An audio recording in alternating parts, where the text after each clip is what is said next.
बिस्मिल्लाहिर्रहमानिर्रहीम। अस्सलाम वालेकुम नाज़रीन, आप यूट्यूब चैनल देख रहे हैं। मैं इमरान खान हूँ। नाज़रीन, पहली खबर अफसोसनाक खबर है। ईमान मज़ारी जिन्होंने गिरफ्तारी अवॉइड करने के लिए बहुत कोशिश की, हादी अली चट्टा इन्होंने भी बहुत कोशिश की।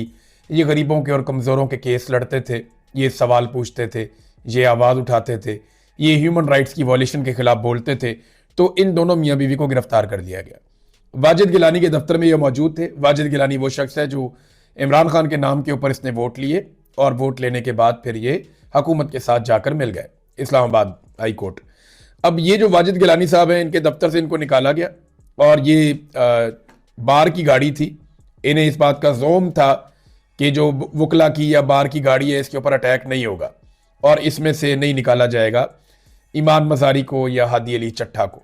लेकिन फिर पुलिस ने उस गाड़ी को रोका और नकाब पोश आए, उन्होंने शीशे तोड़े, इनको घसीट के बाहर निकाला और निकाल कर ले गए। पता चला कि जो गिरफ्तारी हुई है वो 10 फरवरी 2025 का एक और मुकदमा निकाला गया दहशतगर्दी का, जिसमें इन लोगों ने बहुत ही तशद्दुद किया और बहुत ही मार कुटाई की। पुलिस वालों को बहुत मारा, उनका सामान वायरलेस, उनकी चीज़ें छीन ली। मुस्तफ़ा नवाज खोखर साहब का भी नाम है इस FIR में, इन लोगों का भी है। बेचारे सीधे सीधे वकील हैं, उनका लिखने पढ़ने का काम है। मार कुटाई तो इनको पता ही नहीं है, बंदूक चलाने का इनको आइडिया ही नहीं है। इनको उठा के डाल देते हैं कभी दहशतगर्दी में, कभी किसी और चीज़ में। तो जो दहशतगर्दी के असल मुल्जिमान हैं उनके लिए बड़ी आसानी हो जाती है।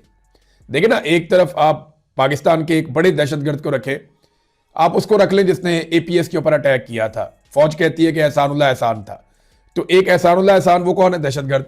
एक ईमान मज़ारी वो कौन है? वो भी दहशतगर्द। कैसा मजेदार काम किया है इन्होंने। ये पाकिस्तान की रियासत ने किया कि दहशतगर्दी को ही उठा के ना इस लफ्ज को इतना अंडरमाइन कर दिया और इतना इसका बेड़ा गर्क कर दिया।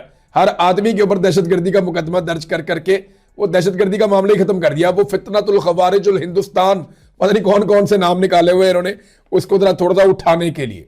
तो दहशतगर्दी का मामला तो आधे से ज्यादा पाकिस्तान तो दहशतगर्द है।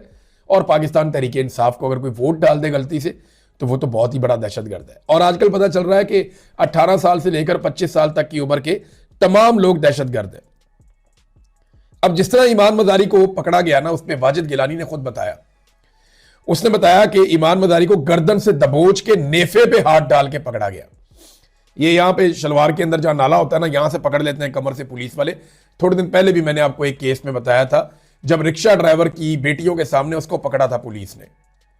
तो ये क्या करते हैं कि नेफे से पकड़ लेते हैं, बंदा भाग नहीं सकता। तो ईमान मज़ारी के बारे में बताते हैं कि हट्टा कट्टा बड़ा तगड़ा एक पुलिस वाला एहलकार आया और नकाब उसने पहना हुआ था। उसने ईमान मज़ारी को यहां गर्दन से पकड़ा, ऊपर से दबोच लिया और नेफे से पकड़ के उसने उसको उठा के गाड़ी में फेंका। ये जनाब वाजिद गिलानी ने बताया, जो इस वक्त हुकूमत के साथ हुकूमत का लाडला वकील उनमें से एक है। वो खुद ये बता रहा है कि जनाब ये काम किया गया है। अब वो कह रहे हैं जी हम हड़ताल करेंगे, एहतजाज करेंगे, इंसानी हकूक की तंजीमें आवाज़ें उठा रही हैं। और क्योंकि ये ईमान मज़ारी बड़े लंबे अरसे से ह्यूमन राइट्स के लिए काम कर रही हैं, तो इनके लिए आलमी सतह पे भी आवाज़ उठेगी और इंसानी हकूक की तंजीमें भी आवाज़ उठाएंगी। लेकिन इसकी कोई फिक्र नहीं है पाकिस्तान की मिलिट्री एस्टेब्लिशमेंट को। उसकी एक वजह है, उसकी वजह यह है कि डोनाल्ड ट्रंप राज़ी है तो सारा कुछ राज़ी है।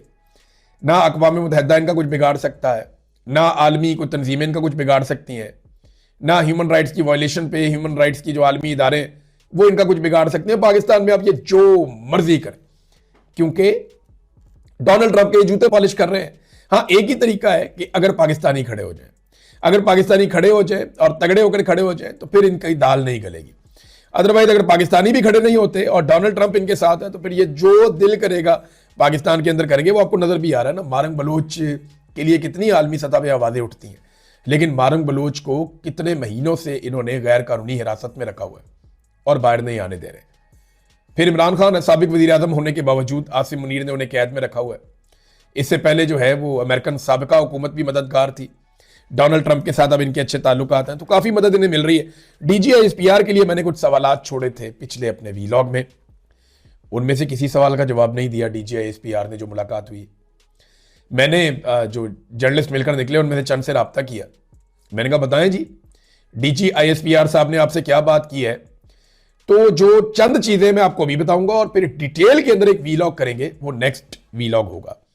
सबसे पहले तो DGISPR से मेरा जो पहला सवाल था, यार मेरे सवालात का जवाब दिया DGISPR ने, जी एक सवाल का भी, आपके एक सवाल का भी जवाब DGISPR ने नहीं दिया।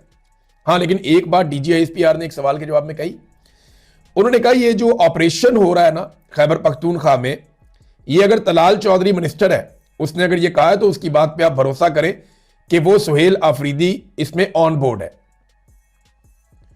अच्छा, ये अब एक बारीक वारदात भी हो सकती है कि इस ऑपरेशन का मलबा जो है ना, क्योंकि ऑपरेशन से तो बदनामी होती है ना, ऑपरेशन से तो लोग बुरा मनाते हैं, लोग नाराज हो जाते हैं, तो ये ऑपरेशन करके तो डाल दो पाकिस्तान तहरीक इंसाफ पे, और यही फॉर्मूला था कि पीटीए को गंदा करना है, लिहाजा ऑपरेशन इन पे डाल दो।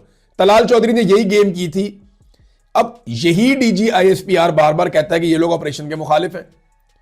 इसी डीजीआईएसपीआर ने बार बार कहा ना कि ऑपरेशन की मुखालफत करती है पाकिस्तान तहरीक इंसाफ, ऑपरेशन के मुखालिफ क्यों है पाकिस्तान तहरीक इंसाफ, ये दहशतगर्दों से क्यों बातचीत करना चाहती है। हालांकि वो दहशतगर्दों से बातचीत नहीं करना चाहते, वो आपस में बातचीत करना चाहते हैं।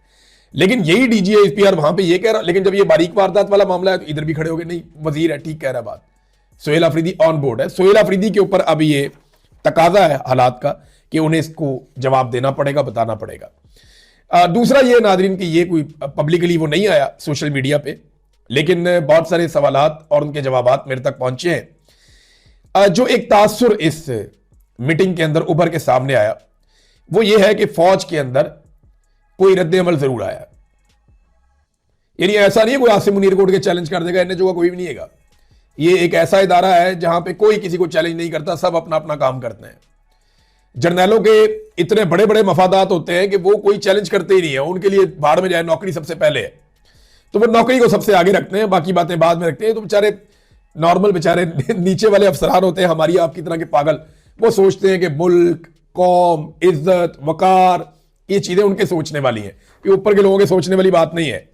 लेकिन कोई ना कोई ऐसी पल्स जरूर आई है जिसकी वजह से कोई परेशानी दिखाई दी है। यानी इन्होंने ना बड़ा कैटेगोरिकली एक काम किया डीजीआईएसपीआर ने इस ब्रीफिंग के अंदर। इन्होंने बड़े आराम से गजा में फौज भेजने का फैसला हुकूमत पर डाल दिया कि यह फैसला जनाब हुकूमत का होगा। दूसरा, जो पीस बोर्ड के अंदर जाने का फैसला वो भी हुकूमत पर डाल दिया कि ये जो ज्वाइनिंग की है या शमूलियत की है, यह फैसला भी हुकूमत का है। और खैबर पख्तूनख्वा में जो ऑपरेशन है उसका भी उन्होंने वो डाल दिया कि खैबर पख्तूनख्वा की हुकूमत का है। गजा पीस बोर्ड में शमूलियत पे कोई इतना आसान काम नहीं है, इन्होंने कर तो दिया, इनका ऑप्शन ही कोई नहीं था। शहबाज शरीफ ने क्या कहा था, बेगर्स आर नॉट चूजर्स, कि जो मांगने वाले होते हैं, फकीर होते हैं, उनकी कोई चॉइस नहीं होती, उन्हें जो हुक्म दिया जाता है मालिकान की जानिब से उन्हें वो पूरा करना पड़ता है। तो यही हुआ, जितने इन्होंने ट्रंप के जूते पॉलिश कर दिए थे, शू शाइन बॉय, जिस तरह ये आलमी सतह पे रिपोर्ट हो गए थे, जैसे जाके लंच के बाद आसिम मुनीर साहब ने डोनाल्ड ट्रंप को नॉमिनेट करवा दिया था अमन के नोबेल इनाम के लिए, तो उसके बाद ट्रंप को मना करना तो बनता ही नहीं था। जैसे वो ब्रीफकेस लेकर पहुंच गए थे, जिस तरह की खुशामद पाकिस्तान के फील्ड मार्शल और पाकिस्तान के वजीर आजम ने डोनाल्ड ट्रंप की है, और डोनाल्ड ट्रंप खुद इससे बहुत खुश हैं, बड़े राजी हैं वो इससे, और बड़ा इंजॉय कर रहे हैं इस सिनेरियो को। तो डोनाल्ड ट्रंप जैसे ताकतवर आदमी की इतनी खुशामद करने के बाद पीछे हटने का तो सवाल ही पैदा नहीं होता। आप तो पीछे हट ही नहीं सकते, वो तो आपको रोंद के रख देगा, आपकी तबीयत साफ कर देगा। इतनी सारी गारंटीज देते हैं तभी तो आपको मिलता है बहुत सारा कुछ, कभी एक्सटेंशन, कभी इस्तिस्ना, वरना ये कैसे हो सकता है। और पाकिस्तान में आप ह्यूमन राइट्स की वायलेशन कर रहे हो, आपको पूरी दुनिया में पूछने वाला कोई ना हो, ये कैसे हो सकता है। लिहाजा इनके पास ऑप्शन कोई नहीं था, बेगर्स आर नॉट चूजर्स, ये बात सच साबित हुई। शहबाज शरीफ के पास कोई चॉइस नहीं थी सवाए इसके कि वो इसको कबूल करें। तब तक इतनी अपना ख्याल रखिएगा, अपने इस चैनल का भी। अल्लाह हाफ़िज़।